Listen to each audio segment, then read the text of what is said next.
अस्सलाम वालेकुम, हकीम सुलेमान अर्ज कर रहा हूँ। अभी एक मरीज की कॉल आई थी और उससे बात हो रही थी, टाइमिंग के बारे में पूछ रहा था कि हकीम साहब ओरिजिनल टाइमिंग कितनी होती है या कितनी होनी चाहिए। ये जो हकीम बैठे हुए आधा आधा घंटा और घंटा घंटा दो घंटे वाले, ये फेक है या ओरिजिनल है? मेरा भाई ये सब रंगबाजी है।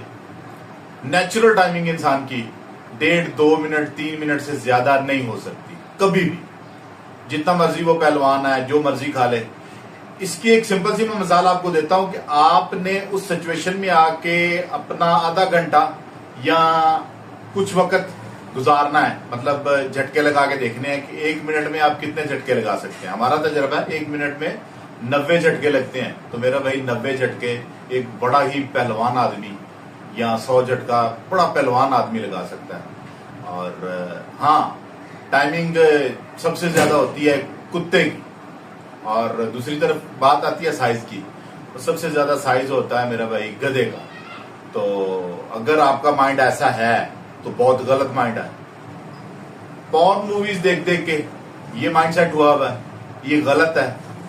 हाँ, अगर शक्ति की कमी है और टाइटनेस की कमी है तो ये बीमारी है। अगर आपका दिल नहीं करता, माइंड नहीं बनता, तो ये बीमारी है। ये साइज के पीछे लगे हुए हैं, टाइमिंग के पीछे लगे हुए हैं। एक्स्ट्रा टाइमिंग हो नहीं सकती मेरा भाई। और वो आपका शरीक हयात है, वो को ग्राउंड नहीं है, मैदान नहीं है कि जो आपने खेलना है उसमें। तो जितना ही माइंड को सेट रखेंगे उतना सेट रहेंगे। और आर्टिफिशियल चीजों से दूर रहें, नेचुरल रहें, नेचर के करीब रहें, अपने आप को सेहतमंद रखें, खुद से प्यार करें ताकि किसी से प्यार करने के काबिल रहें। मेरी इस बात से शायद आप थोड़ा वो समझ जाएंगे कि टाइमिंग होनी कितनी चाहिए। टाइमिंग होनी चाहिए मेरा भाई 1.5, 2, 3 मिनट मैक्सिमम। और साइज होना चाहिए मेरा भाई 4.5, 5, 5.5, 6 बस।